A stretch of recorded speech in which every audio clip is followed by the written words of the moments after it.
Hello students, नमस्कार। मैं CP Singh आज आपके साथ चर्चा करूंगा जो एनुअल एग्ज़ाम में जो सेशन 2022 है, इसमें साइंस का क्लास 9th का जो क्वेश्चन पेपर आने वाला है उसका फॉर्मेट क्या रहेगा, उसमें किन टॉपिक से क्वेश्चन पूछे जाएंगे और उसके एक सैम्पल पेपर पर आज हम चर्चा करेंगे। आइए शुरू करते हैं। और इसमें जो आपका एनुअल एग्ज़ाम का क्वेश्चन पेपर होगा साइंस का, इसमें 9th में साइंस में 3 चीज़ें इंक्लूड हैं, मतलब केमिस्ट्री, फिजिक्स और बायोलॉजी। आपको केमिस्ट्री से जो पूछे जाने वाले चैप्टर हैं वो chapter number 3 atoms and molecules, atoms and molecules chapter आपसे इसमें पूछा जाएगा। इस चैप्टर से क्वेश्चन आने वाले हैं आपको। दूसरा इसी केमिस्ट्री में ही दूसरा चैप्टर है आपका chapter 4, that is the structure of atom. Structure of atom से भी आपसे क्वेश्चन पूछे जाएंगे। ये 2 चैप्टर आपसे इस बार केमिस्ट्री में क्वेश्चन पूछे जाने की संभावना है। ये ऐसा बोर्ड ने डिसाइड किया 2 चैप्टर्स को syllabus of the annual exam. और फिजिक्स में आपसे पूछा जाने वाला चैप्टर है ग्रेविटेशन। जो आपका चैप्टर ग्रेविटेशन है, ग्रेविटेशन में कुछ टॉपिक्स लिए गए हैं और कुछ को रिड्यूस कर दिया गया है और मतलब हटा दिया गया है। इसमें से जो टॉपिक्स हैं वो हैं universal law of gravitation, universal law of gravitation, और दूसरा टॉपिक है आपका फोर्स ऑफ ग्रेविटेशन, जिसे ग्रेविटी भी कहते हैं। एक तरह से अर्थ का जो फोर्स ऑफ ग्रेविटेशन होता है उस पर क्वेश्चन पूछे जा सकते हैं आपसे। और थर्ड टॉपिक है इसी का एक्सेलरेशन ड्यू टू ग्रेविटी, और इसका फोर्थ टॉपिक है मास एंड वेट पर आपसे क्वेश्चन पूछे जा सकते हैं। और इसी का एक और टॉपिक है फ्री फॉल, कि फ्री फॉल पर भी आपसे क्वेश्चन पूछे जा सकते हैं। इसी तरह फिजिक्स में नेक्स्ट चैप्टर लिया गया है ये वर्क एंड एनर्जी चैप्टर लिया गया है। वर्क एंड एनर्जी सिलेबस में इंक्लूड किया गया एनुअल एग्ज़ाम के लिए। और इसमें आपको जो टॉपिक है आपके वो है work done by force, energy, power, kinetic and potential energy और law of conservation of energy. ये टॉपिक्स हैं आपके जो इस बार एनुअल एग्ज़ाम के सिलेबस में इंक्लूड करे गए हैं। इन पे क्वेश्चन पूछे जाने की संभावना आपसे बनती है। इसी तरह से बायोलॉजी में आपसे जो चैप्टर इंक्लूड करे गए हैं उसमें चैप्टर है why do we fall ill, मतलब हम बीमार क्यों होते हैं। बीमारियों पर जो एक चैप्टर है why do we fall ill, उसमें उसे आपके सिलेबस में इंक्लूड करा गया है एनुअल एग्ज़ाम के लिए। और इससे टॉपिक लिए गए हैं हेल्थ एंड इट्स फेलियर, और सेकंड वन टॉपिक है infectious disease and the non infectious disease. दोनों तरह की फैक्टियस डिजीज़ और नॉन फैक्टियस डिजीज़, दोनों तरह की डिजीज़ को इसमें मतलब इन्फेक्टियस डिजीज़ और नॉन इन्फेक्टियस डिजीज़ को इंक्लूड किया गया है। इसमें आपसे क्वेश्चन पूछे जा सकते हैं। Second one topic disease cause by microbes, सूक्ष्म जीवों के द्वारा जो बीमारियां होती हैं जैसे वायरस है, बैक्टीरिया है, प्रोटोजोआ है, इनसे होने वाली बीमारियों और उनके कारण पर आपसे क्वेश्चन पूछा जा सकता है। एक और इसमें इंक्लूड है देयर प्रिवेंशन, उनसे बचाव कैसे होगा, जैसे वैक्सीनेशन है या मेडिसिन्स हैं वो किस तरह से ली जाती हैं, वैक्सीन का क्या इम्यूनिटी क्या है, तो इम्यूनिटी पे भी क्वेश्चन इसमें पूछे जाने की संभावना बनती है। पल्स पोलियो प्रोग्राम को भी आपके इस बार सिलेबस में इंक्लूड किया गया है। और इसका बायोलॉजी का सेकंड चैप्टर लिया गया है नेचुरल रिसोर्सेज। नेचुरल रिसोर्सेज में आपको जो इंक्लूड किया गया है आपके जो टॉपिक्स हैं वो रहेंगे एयर, वाटर, सॉयल। और इसी में आपका एक टॉपिक है पॉल्यूशन। पॉल्यूशन लिया गया। पॉल्यूशन में आपका पॉल्यूशन आ सकता है air pollution, water pollution and soil pollution. तीनों पॉल्यूशन आपको इसमें आपके सिलेबस में इंक्लूड हैं फॉर द एनुअल एग्जाम। और टॉपिक है होल्स इन ओजोन लेयर। जो ओजोन लेयर में होल्स हैं या हो सकते हैं, संभावित है उसके, तो उन पर भी आपसे क्वेश्चन पूछे जा सकते हैं। एक और टॉपिक इसमें लिया गया है water, oxygen, carbon, nitrogen cycles, कि इनकी साइकिल ये नेचर में किस तरह से रोटेट होते हैं, इस पर भी आपसे क्वेश्चन पूछा जा सकता है। अब एक बात और कर लेते हैं, जैसे केमिस्ट्री है। केमिस्ट्री में आपसे 18 मार्क्स का पूछे जाने की बात फॉर्मेट में डिसाइड की गई है, और फिजिक्स से 14 मार्क्स के क्वेश्चन पूछे जाने की जो बात है वो डिसाइड की है बोर्ड ने, और इसी तरह से बायोलॉजी में 8 मार्क्स की डिसाइड हुई है। लेकिन क्योंकि लोकल एग्ज़ाम है, कॉलेज लेवल पर एग्ज़ाम हो रहा है, इसलिए इसमें ये कॉलेज टू कॉलेज वेरी कर सकता है कि किस पार्ट से कितने क्वेश्चन पूछे जा रहे हैं। इसलिए आपको अपने टीचर, स्कूल की गाइडलाइंस को फॉलो करना है और अपने टीचर्स से पता करना है कि किस पार्ट से कितने क्वेश्चन आ रहे हैं। उसी के हिसाब से अपनी तैयारी को आपको बनाए रखना है। चलिए अब चलते हैं हम सैम्पल पेपर पर। ये मैं सेकंड सैम्पल पेपर आपको अवेलेबल करा रहा हूँ, जिसमें इस सेकंड एक सैम्पल पेपर मैं पहले ही आपको अवेलेबल करा चुका हूं, और उसमें हमने कई चीज़ों का जिक्र किया था। फिर से हम उस पर चलते हैं। तो sample paper 2 annual exam 2022 class 9 subject science. इसमें जो आपकी ड्यूरेशन रहेगी वो 2 आवर्स की रहेगी और मैक्सिमम मार्क्स होगा 40।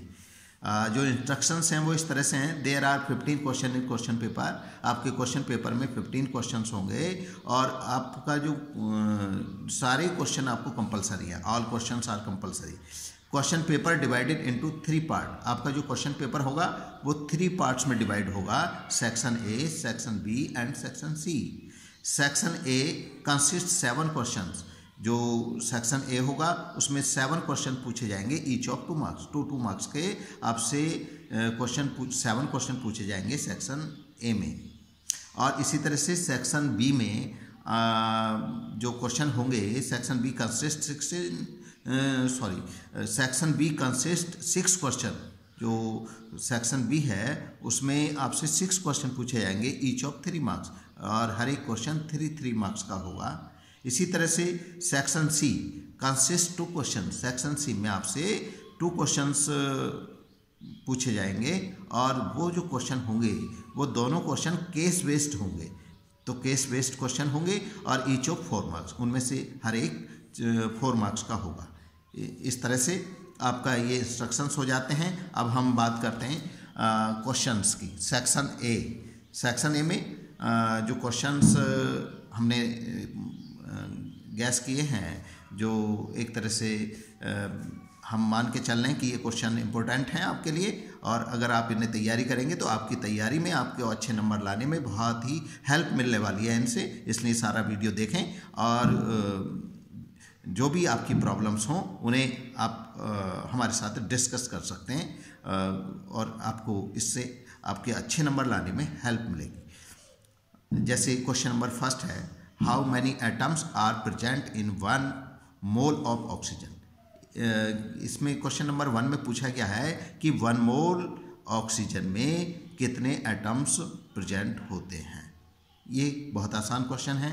आप एटम्स एंड मॉलिक्यूल्स में जाएंगे, अवोगाद्रो नंबर देखेंगे, वहाँ से आपको ये पता लग जाएगी 1 मोल ऑक्सीजन में कितने एटम होंगे।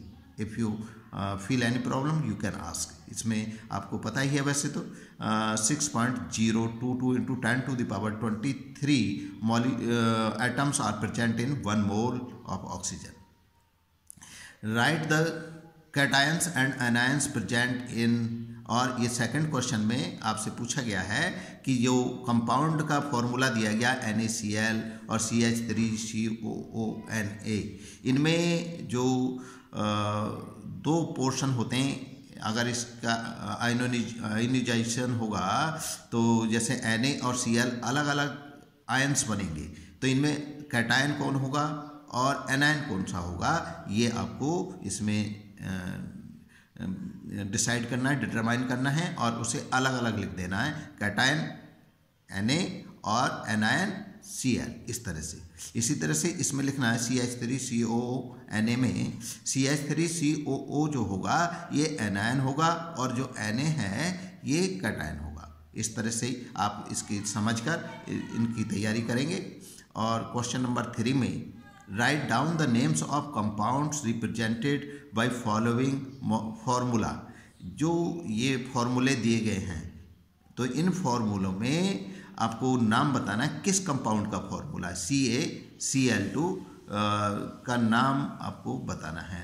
You have to write down the name of compound CaCl2 और सेकंड है K2SO4। इनके दोनों के आपको नेम राइट डाउन करने हैं।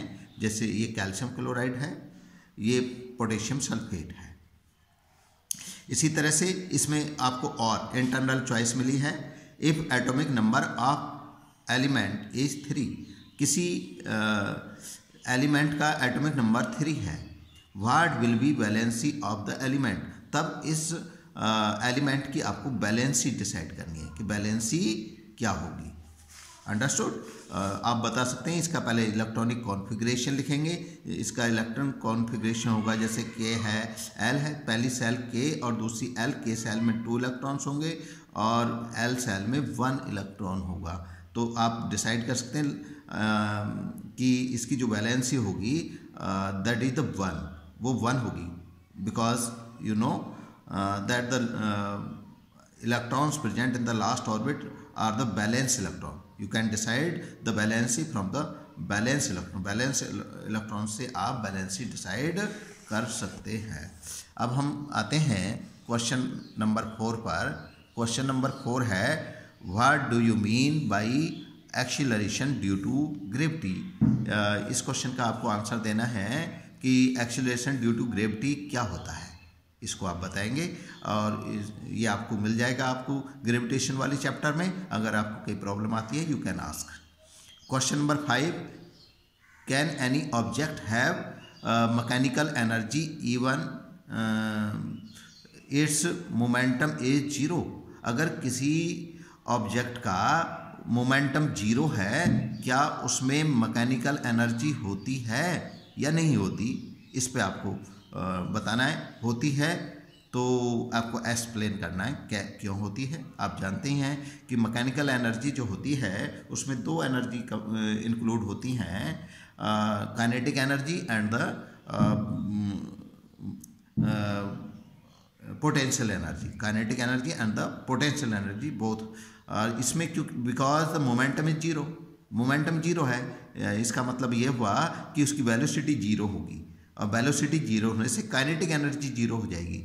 लेकिन काइनेटिक एनर्जी 0 होगी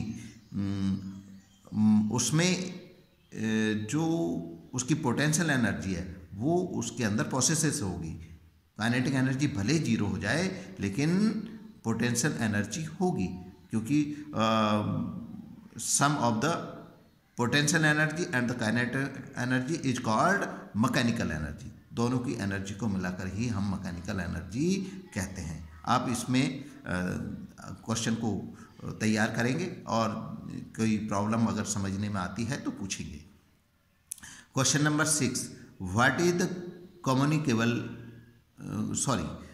is the commercial unit and the SI unit of energy, give relationship.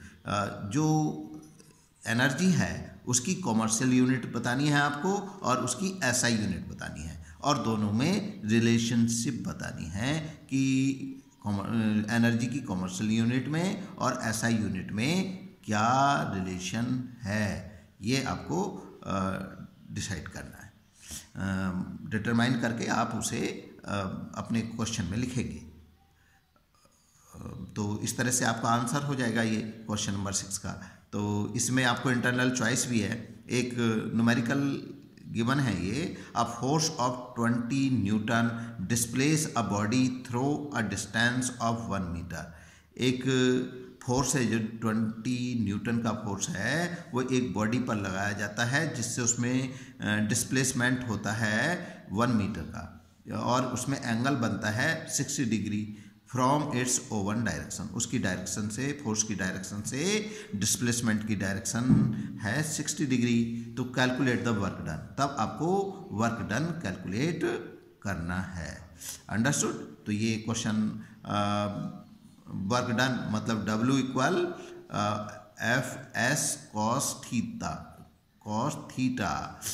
यहाँ पर F है फोर्स, S है डिस्प्लेसमेंट और कॉस थीटा की वैल्यू है 60 डिग्री।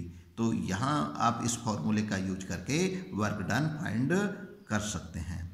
यहाँ पर जैसे कॉस थीटा होगा, कॉस 60 आपको यूज करना है। कॉस 60 की जो वैल्यू होती है दैट इज द 1/2। तो यहाँ पर cos 60 की वैल्यू आप 1/2 यूज कर सकते हैं। State any 2 conditions essential for good health. आपको एक इस क्वेश्चन का आंसर लिखना, बहुत ही नॉर्मल क्वेश्चन है कि गुड हेल्थ के लिए कौन कौन सी कंडीशन ज़रूरी हैं, इस पे आपको बताना है। और एक और अच्छा सा क्वेश्चन है ये, what is the ozone hole. Ozone hole क्या होता है, इस पर इसको भी आपको तैयार करना है। नेक्स्ट वन, अब हम चलते हैं